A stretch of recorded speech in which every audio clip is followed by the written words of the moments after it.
Hello and welcome. Let's get on with it. In today's episode, we are going to cover the following. We're going to check our model and fix any issues. We're going to apply all the modifiers that we've used. We're going to use a bevel modifier to further enhance the edges. We're going to materialize our object. And the most important one is we're going to import decals without using decal machine. And the free add-ons that we're going to be using for this episode are the Modifier Tool and the Node Wrangler. Straight into Blender. Now, this is the model that we have so far. I forgot to apply the scale of this part of the object, so we'll be applying the scale. And now we are going to add in some additional details. I'm going to be increasing this Boolean cut thickness because I want to see the back of the panel. Therefore, we will be going into our cutter object, which is number 5. Click in edit mode, face select. I'm gonna extrude these inwards. Make sure that you're in the local view. This is the angle which I'll be making the final render at. Extrude. So that's about it. That'll do. Let's hide that away. Now for the top, we'll add in some maybe handles and something cylindrical as well. Not yet decided. We'll just go with the flow, scaling this to the right thickness that we need. Now we will be using the spin tool, which is amazing, and it creates these perfect curves which follow the thickness of the cylinder. We'll be using the 3D cursor for this to adjust. And now we are going to place the second leg, because we will not be able to change the dimensions. Well, we will be able to change the dimensions, but not in a specific axis, because once the object is made, if we try to just change it in the X or the Y, it's going to deform our object, which is not something I'm intending. So this is somewhere I want the second leg to be. The grid, fourth cube on the grid.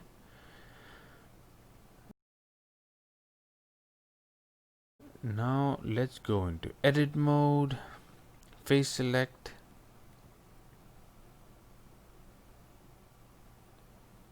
And this is the spin tool that we will be using. First we need the 3D cursor. We're going to place it here,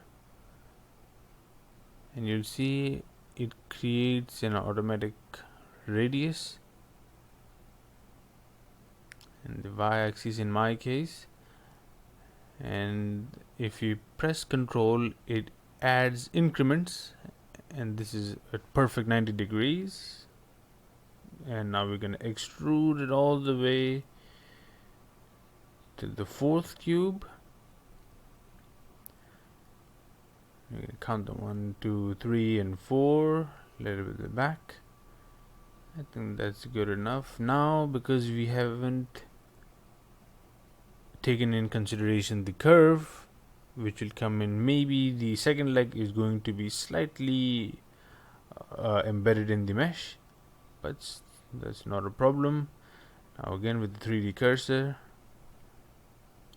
apply the spin tool, and don't forget to press Control after you've started the curve spin. That's perfect, 90 degrees. Now we're going to extrude it down and match with the first leg.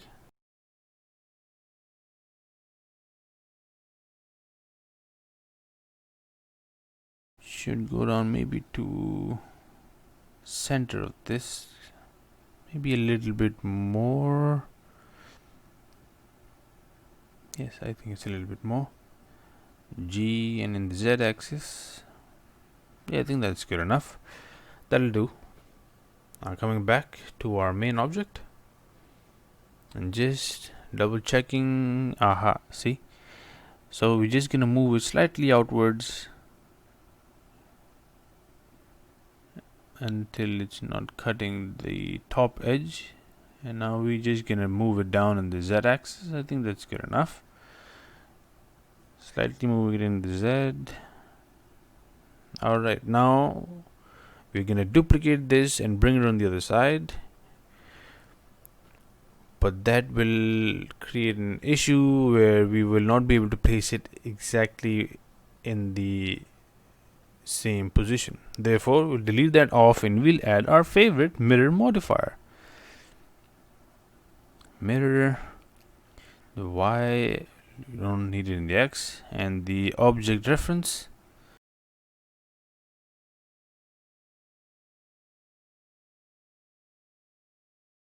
Just gonna shade smooth,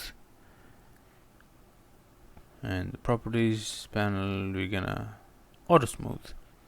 Good practice. Now we're gonna add another cylinder to give it more detail for the top. Scale it down.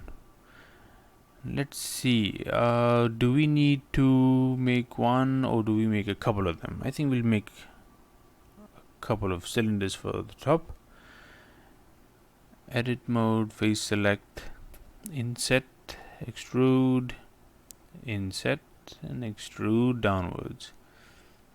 Yes, I think I'm liking it. Okay, let's add in an array modifier this time.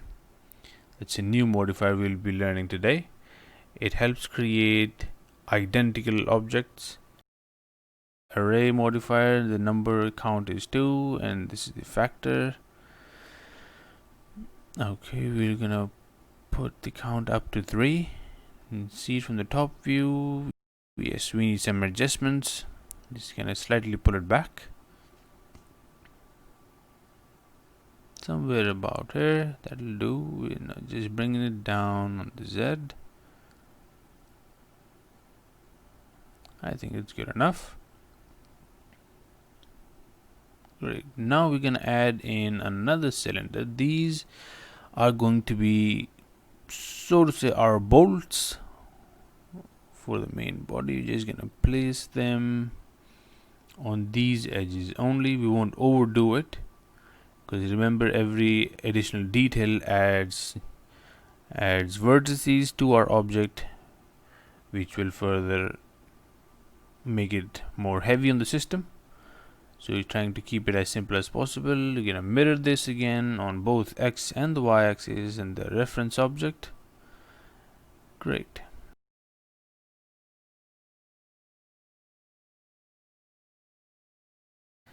Little details that are upgrading our final object. You can apply all the scale for the new object that we've just created. Apply scale. Same goes for this one.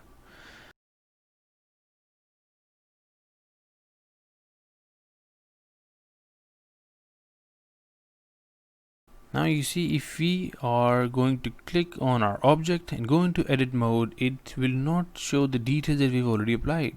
This is our modifier stack and we haven't applied it yet. So we need to activate an add-on on the preference, add-on, modifier tool. Now what this does is, if I take this off, I'll have to individually go on each modifier and apply them from this arrow. Apply again, and apply, making sure that it's in the right sequence. But if I have this add-on activated, you'll see an additional menu pop up here with 4 buttons and apply all.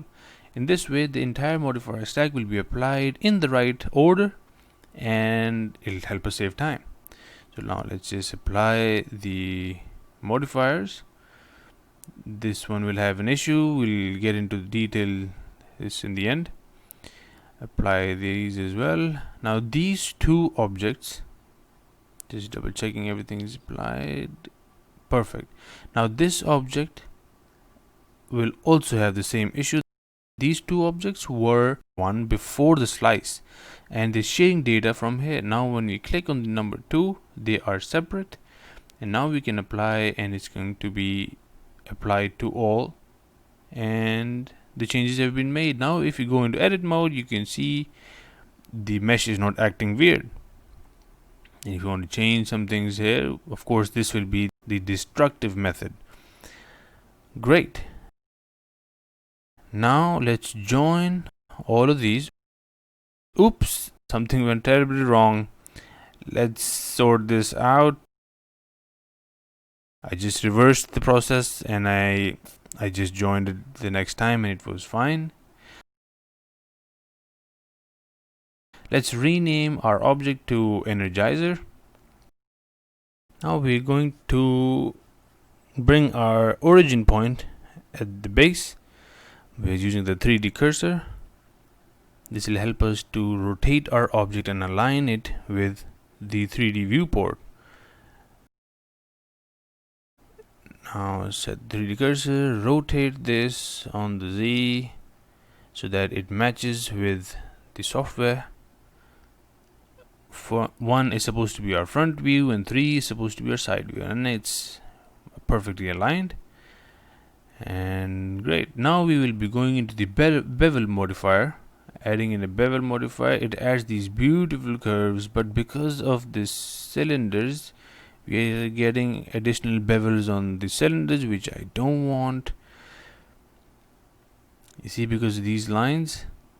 Therefore we will be separating this by going into edit mode, pressing L key, also for the handles, right click and separate them by selection.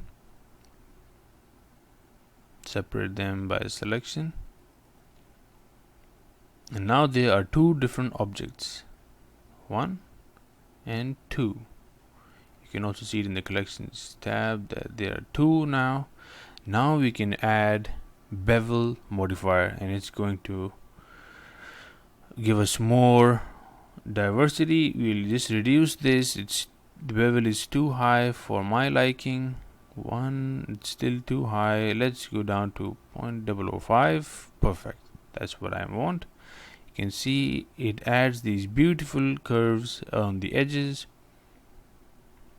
Let's apply. Now we'll go into this as well, because there's nothing as perfectly 90 angle. We're just gonna select this edge loop, Shift Alt, edge loop, and also on the other side. Only gonna select this edge loop. Remember to keep Shift pressed at all times. Now we're going to bevel this by Control B and bring it up. This is basically adding in more geometry for the edges. Now for the bolts, let's edge select this. Of course we can go for the face select as well, because it'll do the same operation.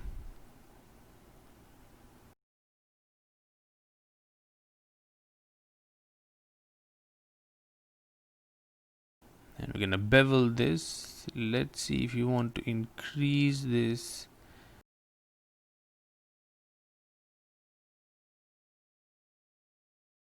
I think I like this better.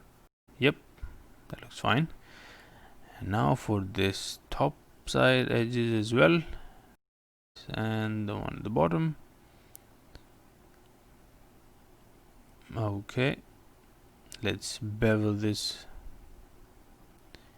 and we are going to see that if we go overboard with the bevel, it's going to intersect and create a lot of issues. This is when we are intersecting it. Of course we're not going to do that. We're just going to keep it to something here.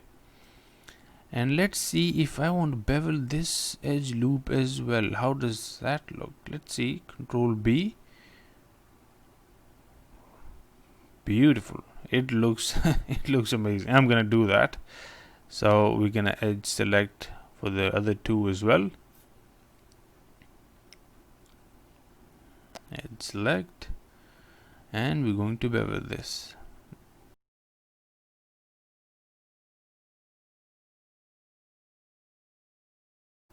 Yep, that's about it. Now we are going to join both of these objects together by making sure that the last object is our main base object, which is the active selection. You can see this is the active selection line, which is slightly orangish, bright orangish. Control J, and they are joined. And now we are moving on, just double checking the mesh in the edit. You see how beautifully it adds this additional geometry that reflects the light. Loving it so far. Now the cutter, I think we don't need this anymore. We can just delete that off, clean up our collections tab, delete it off.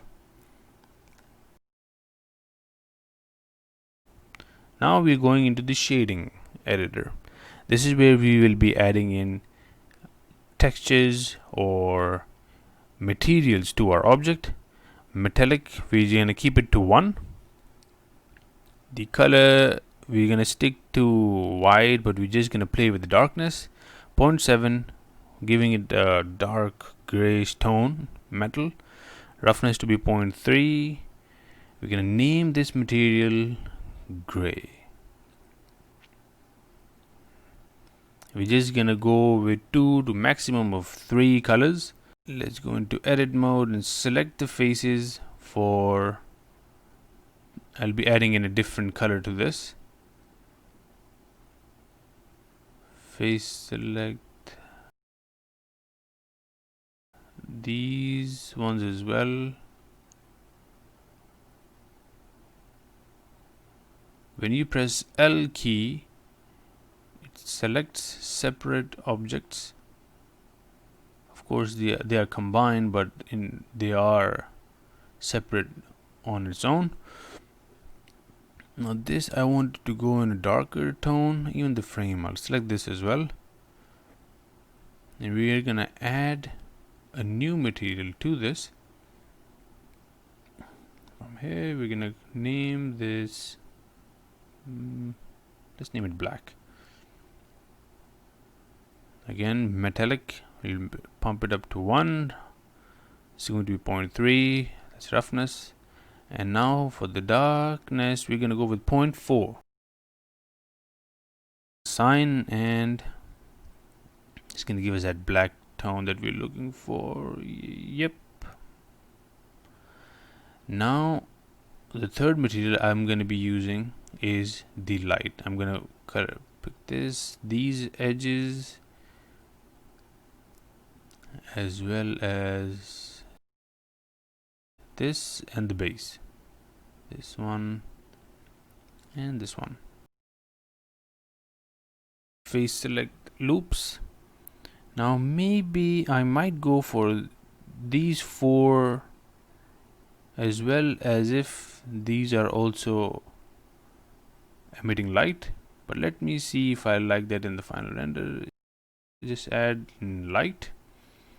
And now we will delete this principal BSDF and add in an emission shader that's going to basically emit light from these surfaces. Connect this, strength to 5, and the color to be this one. Yep, I like that. Let's assign and see what do we have. I like it, but I don't like these 4 lights that are coming from the grill. Yep, I don't like it that much. I think I'm going to be removing that, and I will show you another selection we can do is by C. It helps us to circle select if we have a lot of faces to be selected, and the middle mouse scroll button to deselect. Anyways, I will just be going back to normally selecting these 4. 1, 2, 3, 4. we're going to go into black and assign. Okay, yep. All right, looks good. Now we will be jumping into layout and preview the materials. We're gonna add decals to our object. Something about here as well. Decals are basically 3D pictures which we can. First, let me show you the website that I use. Gumroad decal pack. Search that. You're gonna get a lot of decal packs. But we're gonna be going for the free ones, which are here: decal pack texts as well as the decal buttons. These two are the ones that we've downloaded.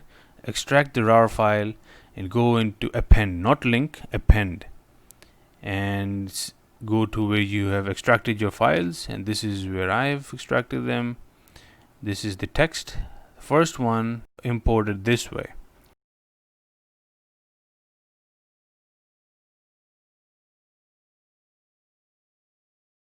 Place it where I want this.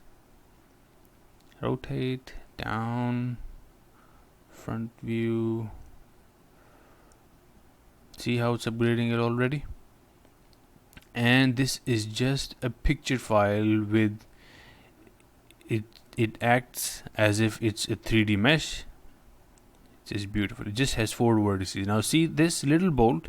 If you zoom in, see the amount of vertices in this thing. Wow, this is what it's going to overload. But here only 4 vertices, and it's these decal packs can add beautiful additional details without overburdening the mesh. So it's just amazing. Now I've extracted them all and decal texts which are going to come in that RAR file. Of course, you can select the one that you like. I'm just showing you all of them. It's the best practice to just get all of these in a file and use them for a future reference. Now I selected this one for this side. We're going to scale it down so that it fits. Position it.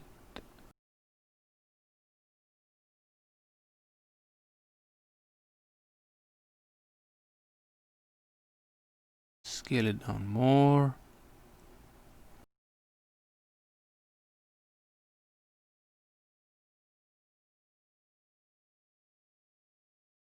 It's going inside the mesh. Let's bring it out.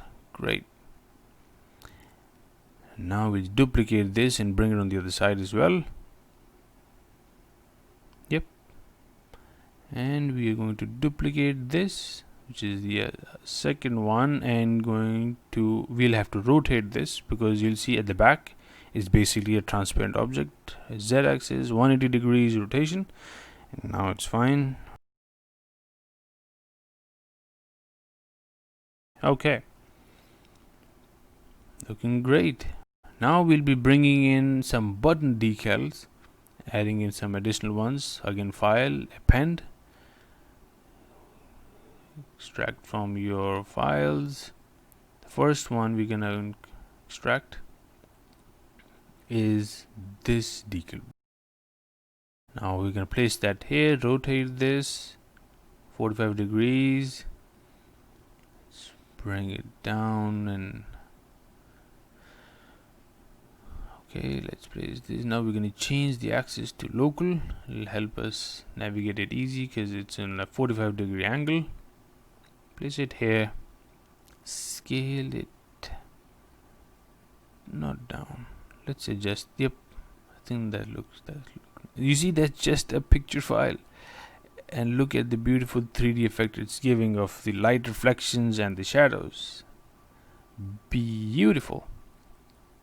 Now we have that button assigned. Now I'm going to extract all of the decal buttons and show you the entire collection. This is the entire collection starting off 1, 2, 3, 4, 5, 6, 7, 8, 9, 10 and follows. You can select the one that you like. We selected this one. I'm gonna bring in this for something like vents. I'm gonna rotate this. This is just, you can be as creative as you want, but just remember not to overkill it with additional details. Keeping it simple is the key. Scale it down. Yep, I'm liking it. Now if you keep pressing shift and if you move it with G, it moves in smaller increments. If you want it to be more precise, here again shift and it's gonna give us that. Great. Now we're gonna move it to the body mesh. Great, perfect. Now you can go on and add in some additional details, but we are done. Congratulations, thank you, and pat yourself at the back. You have reached and learned a lot of things in this tutorial. Now in the following one, we are going to look into the lighting settings, our render options, and our render settings. So stay tuned. Toodles.